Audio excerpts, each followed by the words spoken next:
É isso aí, são 3 pontinhos. Bom, vamos lá então. Eu vou projetar para vocês aqui eu vou projetar para vocês aqui a nossa aula. Todo mundo consegue ver aí? Tá dando para ver a tela? Sim. Eu não estou vendo o chat agora. Sim, né? Povo, minha pova, bom dia, boa tarde, boa noite, boa madrugada. Estão ouvindo o áudio também, né? Sim. Então, vamos lá, começamos, tá ok? Qualquer dúvida, vocês me chamem no áudio, porque eu vou desligar o meu microfone e minha web, para minha internet não ficar muito pesada. E à medida que eu for dando a aula, eu vou tirando as dúvidas, eu vou reforçando alguns pontos, tá ok? Começamos, hein? Bom dia, meu povo, minha pova, bom dia, boa tarde, boa noite, boa madrugada, vai depender do horário que vocês vão assistir essa aula. Conteúdo de hoje, Brasil Colônia, segunda parte. Nós trabalhamos na aula anterior a estrutura política administrativa, divisão do Brasil no período colonial, e hoje a gente vai trabalhar um pouquinho sobre a estrutura econômica inicial do Brasil, principalmente a sociedade açucareira, e vamos falar um pouquinho da União Ibérica e invasões holandesas do século XVII. Meninos, então, só para esclarecer algumas questões aqui. Na quinzena passada, a gente trabalhou com o Brasil Colônia, a parte mais administrativa do Brasil Colônia.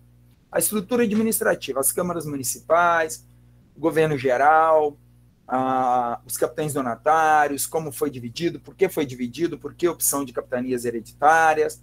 Então, a gente trabalhou mais com a estrutura política administrativa do Brasil. Agora, a gente começa a trabalhar mais com a estrutura econômica, com questões externas em relação ao Brasil colonial. Tá legal? Beleza? Beleza? Beleza. Então tá, vamos lá, hein? Continuando então. Tá ok? Bom, para falar de açúcar vai ser super rápido. O que a gente tem que saber sobre açúcar é o período. O açúcar ele é introduzido no Brasil, como nós vimos na aula anterior. Ele é introduzido no Brasil principalmente a partir de 1530, 1540, e rapidamente ele se torna o principal produto de produção e de agroexportação da colônia brasileira para a metrópole portuguesa. Ele vive o seu auge entre o século XV e o século XVII, né? Quer dizer, 601 a 700. A partir de 1700 ele já vai entrar em decadência, e é o ouro do século XVIII que vai suprir essa decadência do açúcar brasileiro. A principal área de produção, como todos nós sabemos, foi a região nordeste do Brasil, e nós destacamos aí principalmente Bahia e Pernambuco como as principais áreas produtoras. Sua produção básica era no litoral, a gente pegava uma faixa de aproximadamente aí 30 km do litoral, inclusive o governo português ele determinava que dentro dessa faixa de 30 quilômetros do litoral até um determinado ponto do interior do continente, nada podia ser produzido economicamente que não fosse o açúcar como sua principal atividade. Ah, eu quero criar gado. Você quer criar gado para fins comerciais? 30 quilômetros para lá. Você não pode criar gado dentro dessa faixa territorial. Era uma forma que o governo português encontrava de focar a produção açucareira dentro dessa área territorial e não ter desvio, principalmente nas áreas de produção. Né? O solo nordestino era extremamente rico, era conhecido chamado solo de Massapê, muito fértil, com uma acidez um pouco mais elevada, que acabava tornando o açúcar com um índice de sucralose mais alto, acabava rendendo, produzindo mais açúcar. Então a gente já viu o auge, o período, século XVI ao século XVII, principalmente no Nordeste, nas áreas litorâneas, porque o solo era extremamente favorável e o clima também era muito propício para o cultivo da cana. A gente costuma às vezes falar a produção de açúcar, o cultivo do açúcar, o cultivo da cana. O açúcar vem da cana. Então, se você for lá responder, pegar uma questão discursiva, fazer uma atividade, fica atento a isso. Rodrigo, por que a cana-de-açúcar? E por que a produção açucareira? Porque Portugal já tinha uma certa experiência. Portugal tinha, vou falar bonito agora, know-how. Ah, tá vendo? Estou aprendendo com a minha esposa. Portugal tinha know-how, tinha experiência na produção açucareira em áreas coloniais que Portugal tinha ao longo do Atlântico e próximo ao Mediterrâneo, como, por exemplo, os Açores, as ilhas de Cabo Verde, as ilhas Madeira. Portugal já produzia cana-de-açúcar ali e já produzia açúcar em uma quantidade muito menor, é óbvio, mas já tinha experiência nessa produção. O que Portugal não tinha uma experiência muito aprofundada era no refino do açúcar. Portugal produzia um açúcar, mas um açúcar com uma qualidade ruim, uma qualidade inferior. O refino mesmo, quem vai desenvolver e aprimorar vão ser os holandeses, que a gente vai falar mais adiante.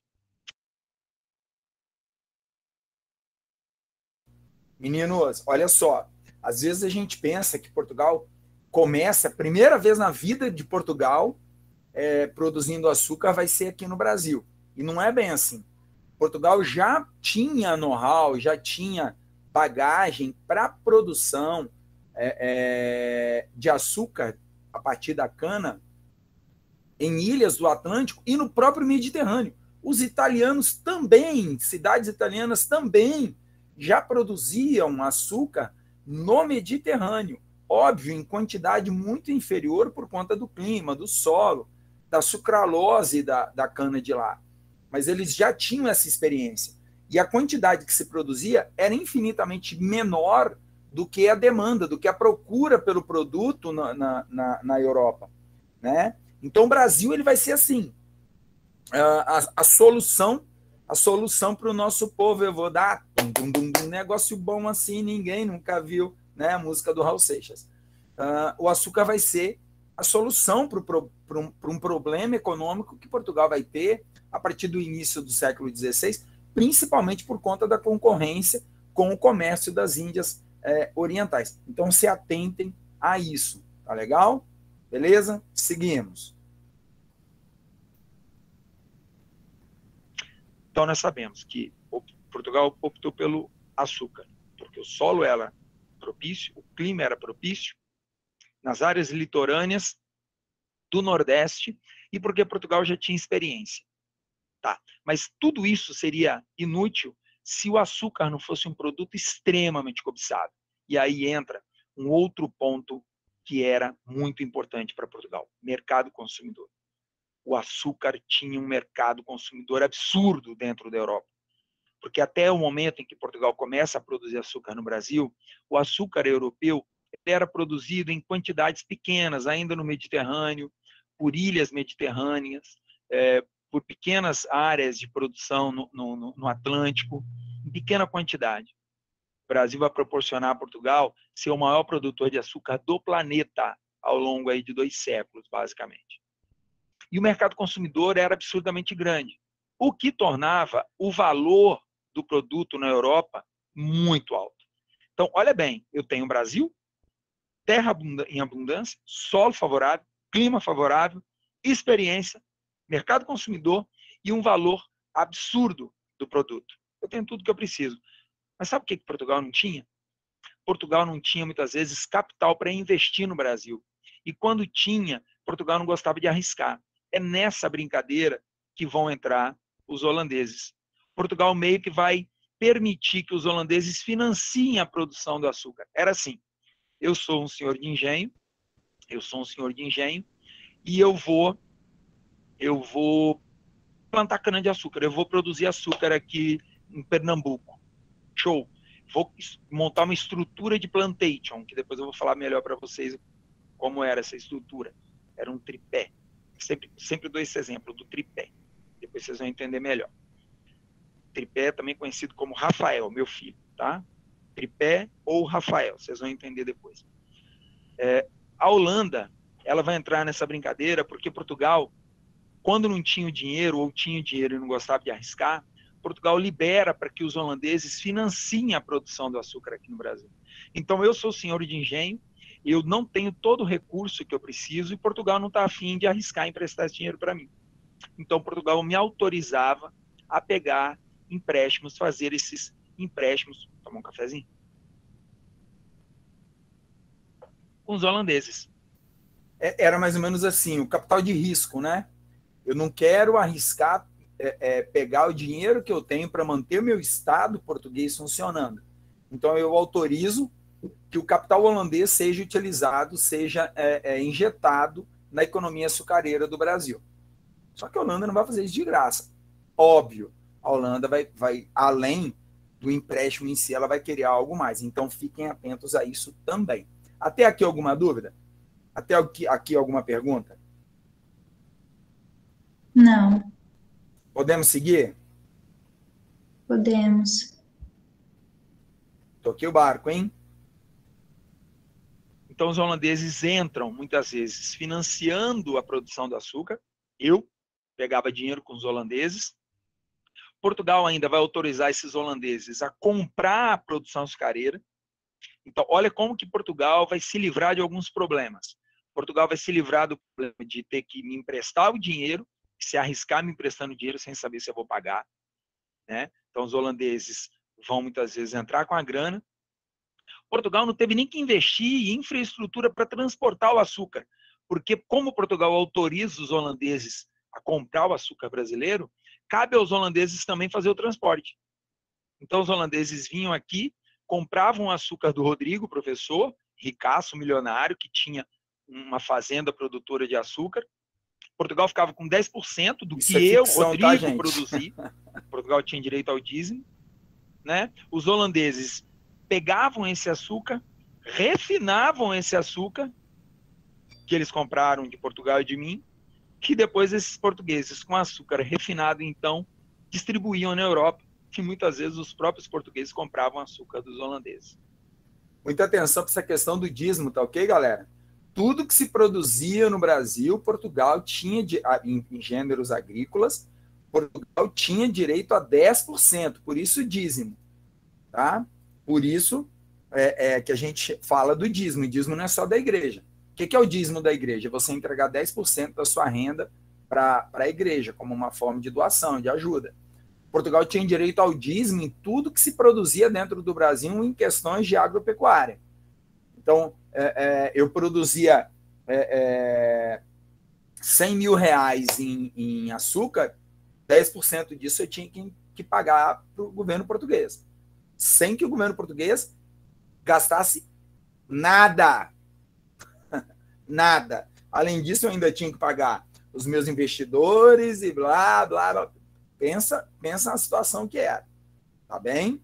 Vamos lá, seguimos. É mais ou menos você imaginar uma história assim, que eu sou produtor de laranja, eu vendo a minha laranja para os Estados Unidos e depois eu compro o suco de laranja dos Estados Unidos. Só que eu, quando vou ver, é o suco da laranja que eu produzi, eu estou comprando deles. Portugal fazia mais ou menos assim também com o açúcar. Tá? Então, essa é a opção pela cana-de-açúcar. Esse é o motivo que Portugal acabou optando pelo açúcar e é dessa forma que os holandeses vão entrar, patrocinando, fazendo o transporte, o que tira de Portugal essa preocupação, essa necessidade de investir no transporte, refinando e revendendo para o mercado consumidor europeu. Tá legal? Aqui vocês conseguem ver um mapinha bem bacana das áreas de produção açucareira ao longo do litoral brasileiro. Então, observem que o grosso ficava realmente no nordeste do Brasil. Né? Isso aqui é um mapinha de meados do século XVI para o século XVII. Né? A esmagadora maioria dos engenhos do Brasil ficavam no nordeste, olha aí, ó. Ficavam no nordeste mesmo, né? 36 na Paraíba, Olinda, Recife, 66, perdão. 36 em Salvador, em Ilhéus. Olha o Espírito Santo aqui. Ó. O Espírito Santo chegou a contar com 6 engenhos. E detalhe interessante, desses engenhos, a maioria eram da igreja. Eram os monges caputinhos, que muitas vezes produziam esse açúcar. Né? Ou os jesuítas, que produziam esse açúcar aqui no Espírito Santo. Então, o grosso realmente ficava no Nordeste brasileiro. A esmagadora maioria ficava no Nordeste do Brasil. E esses engenhos, como era? Primeiro detalhe, vamos entender. Quando a gente fala engenho, não é só aquele treco que moe a cana. Vocês já viram? Né? Às vezes a gente vai em festa, como por exemplo existe a festa da polenta em Venda Nova, que lá no centro de eventos, no Polentão, tem um engenho antigo, que um animal fica girando em círculos e eles iam enfiando a cana naqueles cilindros de moagem, e a cana era moída, então saía garapa, aquela garapa depois era levada para uma área específica, para casa de purgar, ela era fervida e tal, e do caldo eles transformavam em açúcar. Quando a gente fala em engenho no período colonial, a gente está falando da unidade de produção, é a unidade produtiva. Então, quando eu falo em engenho, eu não estou falando só da área de moagem, eu estou falando do todo. Então, o engenho ele compreendia a casa grande, a plantação, o pasto, o curral, a senzala, a igrejinha, o engenho propriamente dito, tudo isso estava dentro do engenho. Esses engenhos eles podiam ser de 3 tipos básicos. Eles podiam ser de 3 tipos básicos para a gente entender. Você podia ter os chamados engenhos de trapiche. O que era um engenho de trapiche? O engenho de trapiche era aquele engenho tocado à força animal. É o tradicional, do burrico, do boi, girando em círculo, moendo a cana. Esse engenho era o mais comum, era o mais utilizado. Além do engenho de trapiche, existiam também o chamado engenho real. O engenho real, ele era um engenho de maiores proporções e que usava força hidráulica, usava a força da água. Então, você construía esses engenhos, geralmente, às margens de um rio, ou você construía um canal para a captação da água, e a água ficava passando numa roda d'água, essa roda d'água movimentava todo o engenho. O problema maior desse engenho real é que você tinha que pagar um imposto a mais, que era o imposto pelo uso da água, porque o uso da água era monopólio da coroa. É interessante isso. O recurso hidráulico tinha uma tributação em cima dele. Você pagava o dízimo, você pagava uma série de impostos, e você pagava também pelo uso comercial do fluxo da água, né? Pelo fluxo da água para a coroa portuguesa. E os engenhos, muitas vezes, eles eram deixados de lado exatamente por conta disso, para diminuir encargos. A Karine pediu para falar alguma coisa aí? O casarão de Castelo se caracteriza como um engenho? O casarão de Castelo fala ali da Fazenda do Centro, né? Isso. Então, o casarão de Castelo, ele foi uma fazenda construída para a produção de café. Originalmente, ele nasce com mão de obra escrava negra para produção. Ele era um casarão, se não me falha a memória, ele era um casarão da igreja, né? Era dos monges, era uma irmandade da Igreja Católica. E, se não me falha a memória, século XVIII para o século XIX, para produção cafeeira. Tá legal? Eu não sei, eu não tenho a informação de que ali existia um engenho de cana-de-açúcar. Eu não sei. Mas os casarões antigos eram bem naquele padrão do casarão da Fazenda do Centro, né? Lindo, diga-se de passagem. Quem não conhece, super recomendo. Tá? O casarão da Fazenda do Centro em Castelo é fantástico. É lindo demais da conta. Recomendo a todos irem lá fazer uma visita. É muito bonito. Tá bom? Mais alguma pergunta até aqui? Só isso, obrigada. Mais alguma pergunta? Seguimos. E um outro tipo de engenho, esse em menor proporção, geralmente no fundo do quintal da casa de alguém, era a chamada engenhoca. A engenhoca eram uns pequenos engenhos, que eram sobretudo para a produção de jubirita, cachaça, aguardente, água que passarinho não bebe, pinga. Tá? Então, esses eram os 3 tipos básicos de engenho que nós vamos encontrar aqui no período colonial. Dentro desses engenhos, então, além de ter lá toda aquela estrutura de produção, você tinha a casa grande, né, que era a residência, você tinha senzalas, você tinha, como eu disse, as áreas de plantação, você tinha o pasto para a criação de alguns animais, etc. Você tinha a capelinha. Aqui embaixo a gente consegue ver uma imagenzinha de um engenho. A capelinha ao fundo, a casa grande, aqui era a senzala, aqui era a área de produção, né? Aqui era a área de plantio e tudo mais. Show? Bom, essa sociedade açucareira, ela era, em muitos momentos, ela vai ser organizada através de um sistema que nós vamos chamar de sistema de plantation. Vou anotar aqui para vocês entenderem, para vocês aprenderem. Plantation. Esse sistema de plantation, ele funcionava em um tripé, que eu gosto de chamar de Rafael. Tripé, entendeu? Tripé, uma perna, duas pernas, exato. Esse é o Rafael, tripé. Como esse tripé funcionava? Esse negócio do tripé, o sistema de plantation, ele era baseado o negócio do Rafael. Na monocultura da cana,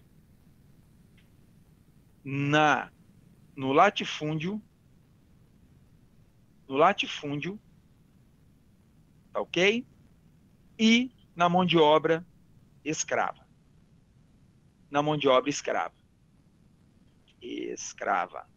E tudo que esse sistema de plantation produzia, então você tem o sistema de plantation, o tripé, monocultor, latifundiário, escravista, e toda essa produção tem um único destino: o mercado externo.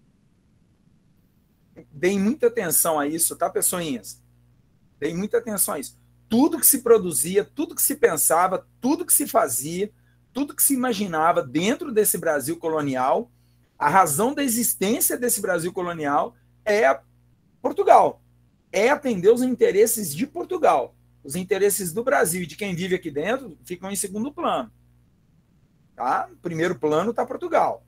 O importante é atender aquilo que Portugal necessita. Tá legal? Tenham atenção a isso. Tudo bem? Seguimos.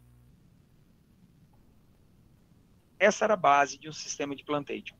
E dentro dessa sociedade, a pirâmide social, ela era muito bem determinada. Você tinha no topo da pirâmide os senhores, uma camada rala de comerciantes, pessoas livres, e a base dela era a mão de obra escrava.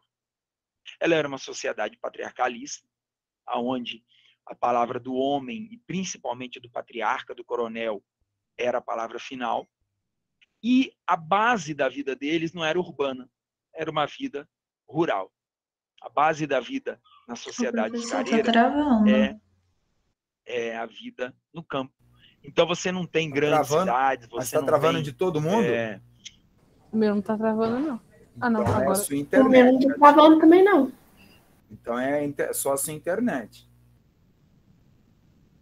Por isso mesmo que eu deixo meu áudio e meu vídeo desligado aqui, para não ter esse problema. Posso seguir? Eu vou aproveitar, já que eu interrompi, deixa eu aproveitar aqui. Atenção a isso também. A base da vida na sociedade açucareira é a vida rural. Você tinha pequenos núcleos urbanos, só mesmo para o essencial. Mas, em sua maioria das vezes, os engenhos eles eram autossuficientes, com a sociedade e a população vivendo no campo, na zona rural. Tá? Então, muita atenção para isso. Base da vida rural, mão de obra escrava, propriedades autossuficientes, produzindo basicamente para o seu consumo, né? Oh, meu Deus, como é que chama agora? Fugiu? Autossuficientes. Fugiu, daqui a pouco eu lembro. Tá ok? Alguma dúvida aí até agora? É de subsistência? Subsistência. Obrigado. Era isso mesmo. Nada. Subsistência. Tá? Rodrigo, e o que eles não produziam? Tecido, trigo, querosene, sal. Muitas vezes era o que eles não produziam. O restante, eles produziam basicamente tudo. Tá? Mais alguma dúvida e alguma pergunta? Seguimos. Você não tem grandes centros urbanos, você não tem um grande comércio interno. Não. A base da vida era no campo.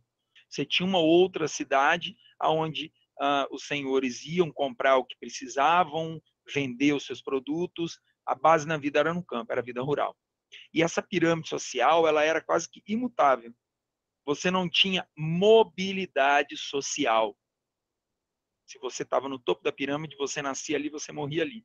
Se você está na base da pirâmide, você nascia ali e morria ali. Né? Muito dificilmente você conseguia sair da pobreza e chegar à riqueza. E o oposto, sair da riqueza e chegar na pobreza. Mesmo que você ficasse extremamente endividado, você ainda conseguia se manter ali no topo Atenção a isso, tá? pirâmide Mobilidade social mas a praticamente sociedade nula. açucareira, ela só tinha cana? Ela só produzia cana-de-açúcar? Não, óbvio que não.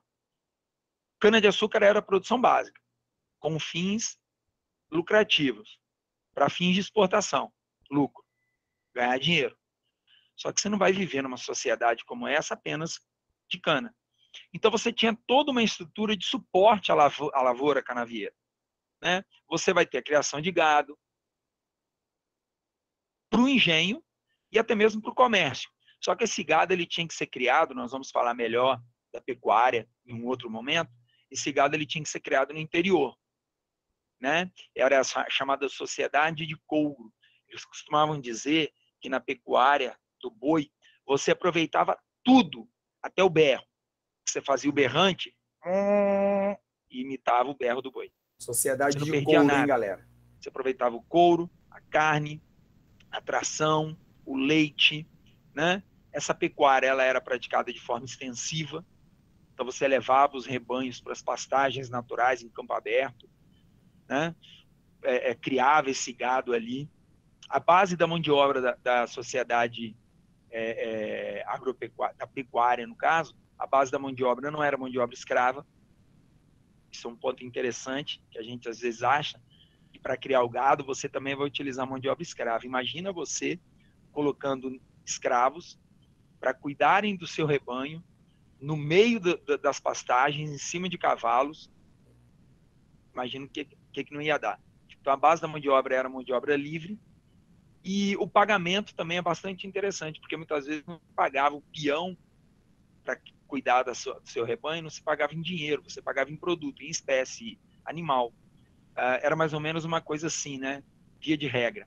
A cada 3 reses que nasciam, a cada 3 bezerrinhos que nasciam, o peão ganhava 1. Então, com o passar do tempo, hipoteticamente, de cada 9 reses que nasciam, bezerros que nasciam, o peão ele tinha direito a 3. Ele tinha direito a 3. De cada 90 que nasciam, ele tinha direito a 30. Então, o que acabava muitas vezes acontecendo? Na sociedade de couro, na pecuária, muitas vezes um peão ele ia juntando os seus bezerrinhos, ele ia formando o seu próprio rebanho. E ao longo de anos, ele deixava de ser empregado e muitas vezes virava patrão. Meninos, duas questões aqui que eu quero chamar a atenção de vocês. A primeira, na sociedade do couro, na pecuária, a base da mão de obra não é a escrava, é a mão de obra livre. Então, destoa da sociedade açucareira. A gente acabou de ver isso no vídeo. Segunda questão, a mobilidade social. Na sociedade açucareira, a mobilidade social era basicamente nula. Pobre, pobre, rico, rico. E tchau. Tá? Tanto é que na sociedade açucareira eles diziam o seguinte: casar por amor era para pobre. O pobre casava por amor. O rico casava por interesse. Filho de um rico casava com filho de outro rico. Porque o casamento era arranjado entre os pais, para manter a herança, para manter a fortuna, para manter o poder. Não se casava por amor entre as famílias ricas. Casava-se por interesse, por dinheiro. Casar por amor apenas nas famílias pobres. Olha que doido. Tá? Então, 2 pontos aí para chamar a atenção. Mobilidade social e mão de obra. Tá legal? Alguma dúvida, alguma pergunta? Alguma dúvida, alguma pergunta? Seguimos. Não, tranquilo. Só que não dava tanto dinheiro.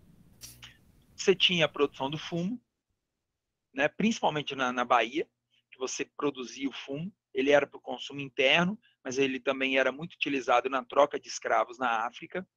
Você tinha as drogas do sertão, que eu já expliquei para vocês na primeira fase da colonização do Brasil, que eram produtos extraídos no interior do território brasileiro, na floresta amazônica, no centro-oeste, drogas, porque geralmente eram produtos medicinais ou para conservação de alimentos ou para tempero de alimentos, quer dizer, eram produtos que alteravam, perdão, o estado natural das coisas, por isso eram drogas. E droga é isso. Se você está com dor de dente, você vai na drogaria, na farmácia. Você não vai comprar. Ah, eu quero comprar uma droga. Paracetamol é uma droga, só que é uma droga lícita. Cachaça é uma droga lícita. Ela altera o seu estado natural. Por isso é uma droga. Existem as drogas lícitas e as ilícitas. E por que sertão? Porque ficava sempre no interior do território. A gente tem que tirar da cabeça da gente que droga do sertão é uma coisa que ficava no sertão nordestino. Sertão não significa seca e nordeste. Sertão significa interior aqui nesse contexto. Interior. Hipotético. Brasília está no sertão do Brasil, porque está no interior do território. Belo Horizonte, Belzonte, está no sertão, interior do território. Palmas, capital do Tocantins, está no sertão, está no interior do território. Tá? Então, as drogas do sertão eram produtos que eram encontrados no interior do território. E, como eu já havia dito antes, via de regra, a extração e o monopólio das drogas do sertão era entregue aos jesuítas, que pagavam uma determinada quantia para a coroa e usavam as drogas do sertão, principalmente com a mão de obra indígena, para sua sustentação, para sua existência aqui. Fala, qual é a dúvida, Robert?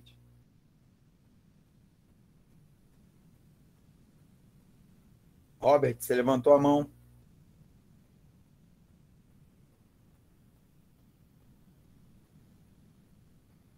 Cadê o Robert? Ele levantou a mão e sumiu.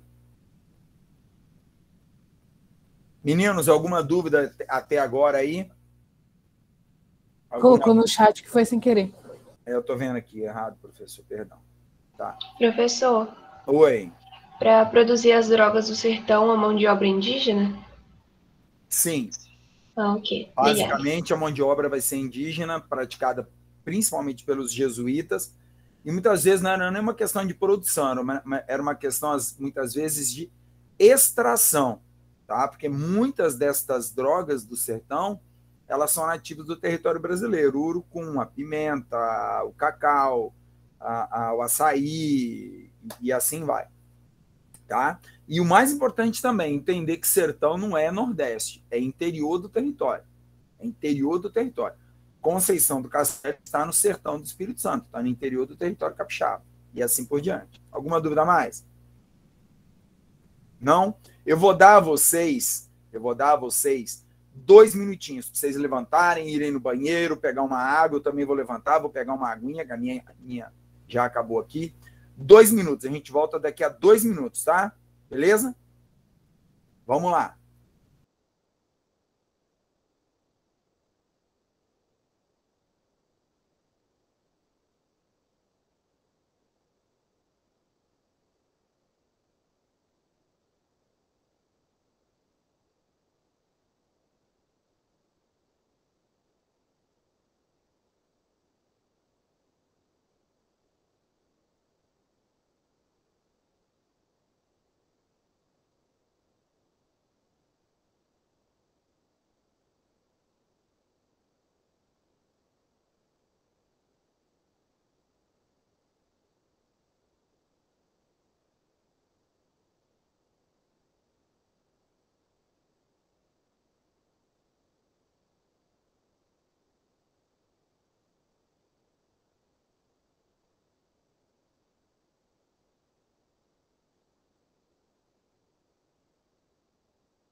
Vamos lá, vamos lá, vamos lá. Voltando então, todo mundo aí? Vamos voltar? Nossa vida, você é um monte de aluno da reunião, pô. Ó, vou soltar a aula, hein? Daqui a pouco eu vou fazer chamada de novo. Avisa lá no grupo de vocês que eu vou fazer chamada outra vez aqui. Liberando, hein? E, além de tudo isso ainda, esses engenhos tinham uma agricultura de subsistência. Eles produziam tudo que eles precisavam. Tudo. É igual a minha avó, minha falecida avó, que Deus a tenha, minha anja, meu anjinho, né? Dizem que anjo não tem sexo. Meu anjinho que está no céu me olhando agora. Ela costumava dizer que quando ela era criança, na época ela era italiana, filho de italiano, e ela dizia que na casa dela eles só gastavam, eles só compravam querosene, tecido e sal.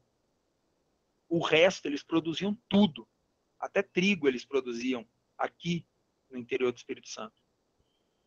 Então a sociedade escareira era a mesma coisa. Você ia na vila só para comprar o estritamente essencial, aquilo que você não conseguia produzir. Tá certo? Então você tinha uma agricultura de subsistência, onde você produzia tudo aquilo que você necessitava. A sociedade açucareira basicamente era assim. Nesse mapinha a gente consegue ter uma ideia das áreas, né? Aqui, onde as drogas do sertão eram mais efetivamente exploradas, a pecuária, principalmente no Nordeste e no Sul do Brasil, como vocês conseguem ver aqui. A cana-de-açúcar ao longo de todo o litoral brasileiro até o Espírito Santo, igual a gente consegue ver aqui, né? Áreas de mineração, que vão ser explicadas em um outro momento, e assim por diante. Tá legal? Trabalho. A gente tem a mania de achar que o trabalho escravo no Brasil sempre foi o negro, né? Na realidade, até por volta de 1568, a mão de obra escrava do Brasil era quase que a sua totalidade indígena. Atenção para isso, tá, gente? Atenção para isso daí, viu? É um ponto bastante interessante. Até 1568. O indígena era basicamente 100% da mão de obra escrava brasileira. A partir de 1568 que começam a chegar os primeiros negros para atuar como escravos aqui no Brasil. E abro um parênteses aí. Não é porque o negro chega que o indígena deixa de ser escravizado. A gente tem que ficar atento e esperto a isso. Não é porque o negro chega que o indígena deixa de ser escravizado. O indígena ele continuou sendo escravizado. Na ausência do negro, o indígena é que virava escravo. Na ausência do negro, o indígena é que virava escravo. Aquela historinha de que eles vão substituir o índio pelo negro porque o índio era preguiçoso, o índio era menos adaptado ao trabalho manual, o índio conseguia conhecer o território, conseguia fugir com mais facilidade. Para. Não são só esses os motivos para trocar o indígena pelo negro. Porque o negro também fugia. Ele fugia, ele formava quilombos, o Quilombo dos Palmares está aí para provar isso para a gente. O Quilombo dos Palmares durou mais de 50 anos e teve mais de 20 mil indivíduos lá dentro. Tá? O negro também fugia. O negro, ele também resistia ao trabalho, ele também ele não aceitava a escravidão, ele tinha inúmeras formas de resistência, inúmeras, suicídio, a sabotagem, o homicídio, matar mesmo o patrão, destruir a produção, destruir o engenho, o aborto era uma forma de resistência. Eu não quero pôr um filho no mundo para viver como eu estou vivendo. O aborto, o celibato, negros que evitavam relações sexuais para não engravidar, para não colocar um filho escravo no mundo. Olha que louco isso, né? Uma forma de resistência que é uma forma indireta, chamado banzo. Banzo. Banzo, já ouviram falar do banzo? O banzo, também conhecido, era uma espécie de uma doença, uma depressão. Banzo. Tristeza da África. Saudade da África. Saudade da África. O negro ele ia entrando num estado de inanição, de depressão tão grande que ele deixava de se alimentar, ele simplesmente se entregava e acabava morrendo. morria de fraqueza, morria. Ele não tentava resistir, ele não tentava melhorar, ele simplesmente se entregava. Tá? Então o negro também resiste. Mas, Rodrigo, então, tirando o fato de que os indígenas vão ser quase que sua totalidade exterminados no litoral, né? E muitos vão se refugiar no interior do território brasileiro, tirando o fato de que eles não praticavam o trabalho manual como uma coisa cultural, ao contrário do negro, que na África já tinha muitas vezes o costume do trabalho manual para produção, em quantidade, em escala. Tirando esses fatos, o que leva o europeu a substituir a mão de obra indígena pela negra? Porque o índio ele fugia para o interior do território. Mas ainda assim, pessoas, só pensar um pouquinho.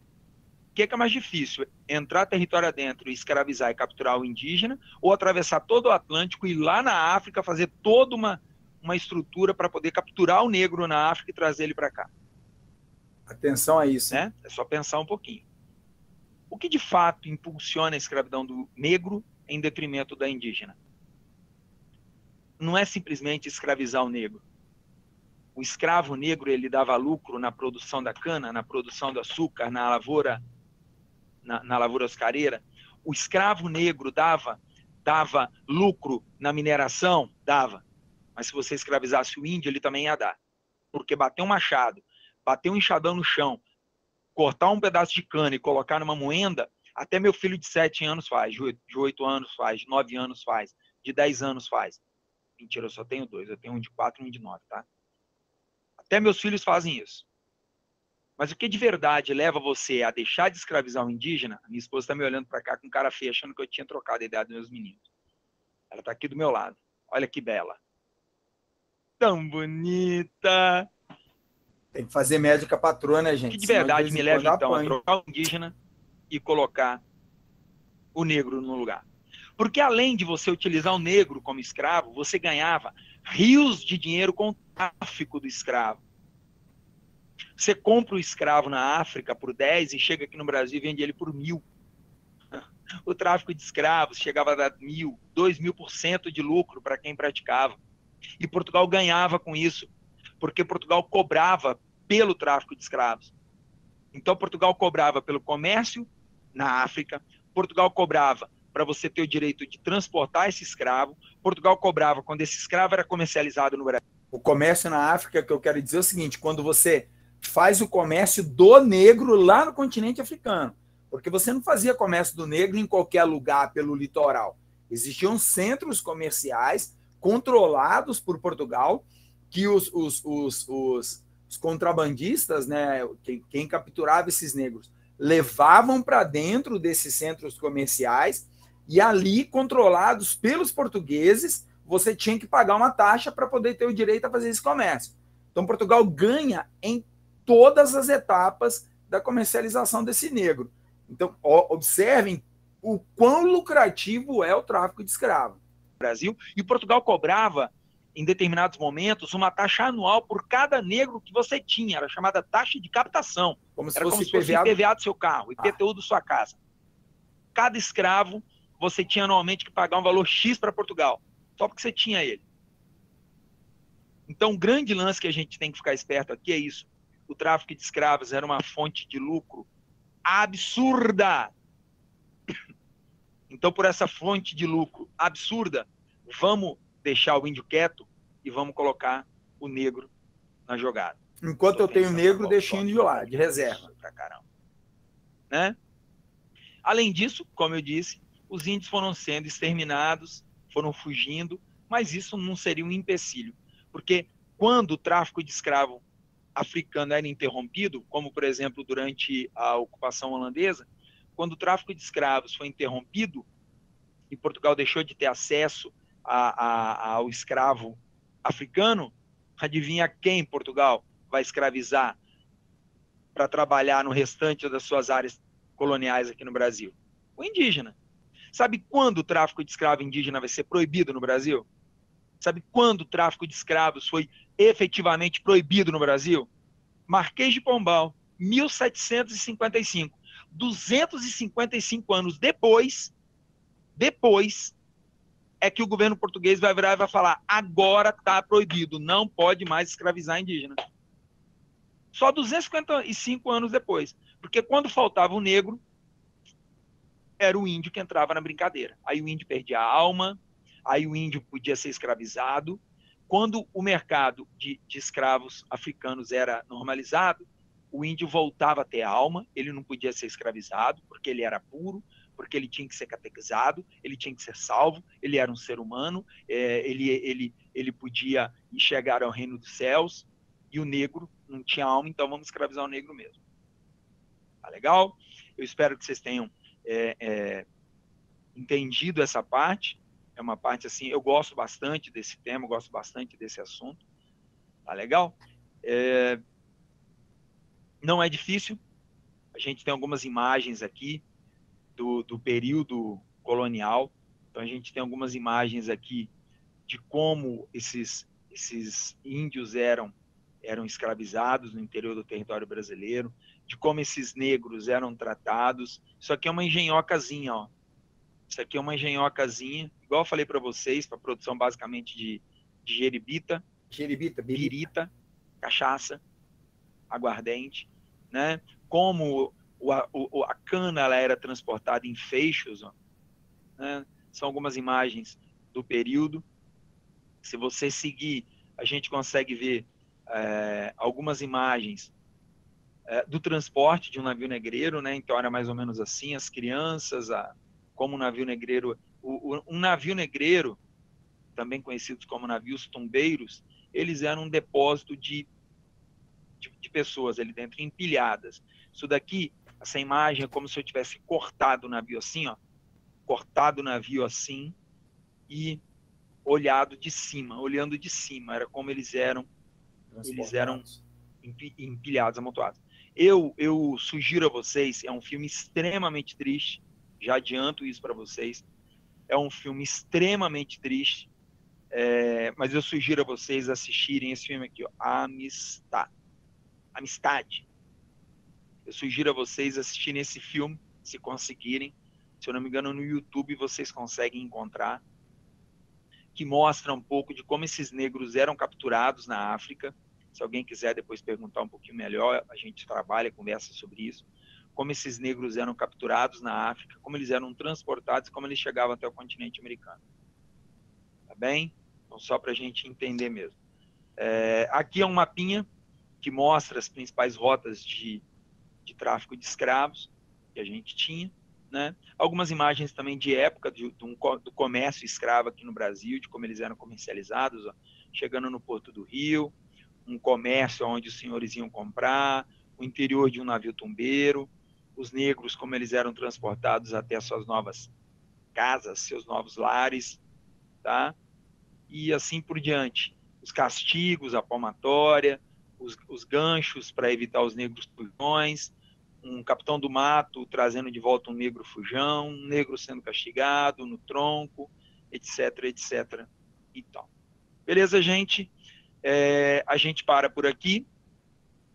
Eu encerro esse período da economia açucareira e a próxima aula vai ser sobre União Ibérica e invasões holandesas no Brasil.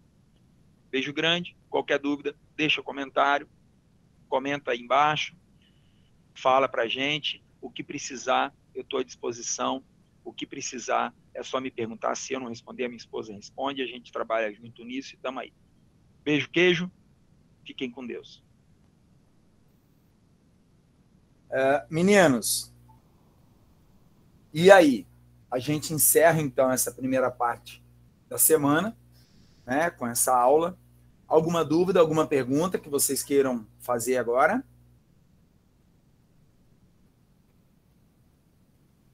Vamos lá. Acorda para cuspir, vamos. Você pode falar de novo da escravização dos indígenas? Oi? Da escravização dos indígenas. O que tem? Eu me perdi na parte que você fala que quando o comércio negreiro ficava em baixa, voltava a se escravizar indígena? É porque você precisa manter o mercado escravista abastecido aqui no Brasil. Você precisa manter o mercado com com escravos para atender as necessidades da sociedade escravista, certo? Só que em alguns momentos da história do Brasil colonial, o abastecimento de escravos africanos vai ser comprometido. Por exemplo, durante a União Ibérica, os holandeses eles vão atacar muitos entrepostos portugueses na África e vão impedir a chegada de africanos para os territórios portugueses aqui no Brasil. Tá? Vocês vão ver isso na semana que vem, porque a Holanda ela vai dominar uma gama bem significativa do território brasileiro. Então, por exemplo, vai começar a faltar negro em áreas de dominação portuguesa aqui no Brasil. Então, quando falta esse negro para trabalhar na sociedade escravista, fosse ela portuguesa ou qualquer uma, eu não posso ficar sem a mão de obra. Então, eu vou escravizar quem agora? Eu vou escravizar o indígena, até normalizar o abastecimento. Quando o abastecimento era normalizado, Portugal dificultava, proibia a escravização do indígena para que o brasileiro voltasse a escravizar o africano, porque o lucro era gigantesco para Portugal com o comércio, com o tráfico de escravo. Tá? É isso, entendeu? Entendeu? Sim, obrigada. Professor, não falei antes, mas não entendi o plantation muito bem. Ô Maria Clara, plantation era a estrutura. Todo engenho era baseado num sistema de plantation. Todo engenho açucareiro, a estrutura dele, a gente chamava de uma estrutura de plantation. Mão de obra escrava, monocultora e latifundiária.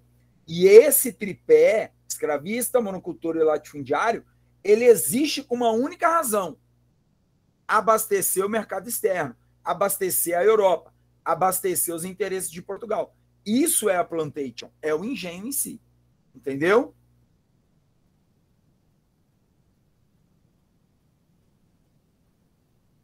Entenderam? Lembra do Rafael. Samira, os índios eram exterminados por quem? Samira, por tudo. Doença, eles eram exterminados por bandeirantes mesmo, que queriam seus territórios. Uma simples gripe dizimava milhares de indígenas, porque eles não tinham imunidade. Pensa no Covid. A gente, na gripe, a gente toma vacina para não gripar, porque para quem não tem imunidade, a imunidade está baixa, a gripe arrebenta. Por exemplo, eu gripei, meu sistema imunológico está baixo, porque com treinamento e a minha massa, a minha gordura corporal, eu estou com 9% de gordura corporal apenas. 9% de gordura corporal. Então, meu sistema imunológico está enfraquecido. Eu peguei uma gripe aí há 20, 30 dias atrás, eu fiquei 3 dias destruído em cima de uma cama. Eu perdi 5 quilos em 10 dias. Pensa o que é perder 5 quilos em 10 dias para quem está com 9% de massa corporal, de gordura corporal. Então, destruía. Uma simples gripe matava geral. Tá? Então, eles eram exterminados por isso, eram exterminados pelos castigos, iam morrendo e assim por diante. Tá? Entendeu, Samir? Alguma dúvida a mais? Alguma dúvida a mais? Não? Senão a gente vai almoçar. Tudo bem, tudo bem, tudo bem, sem dúvidas. Eu vou parar a gravação então.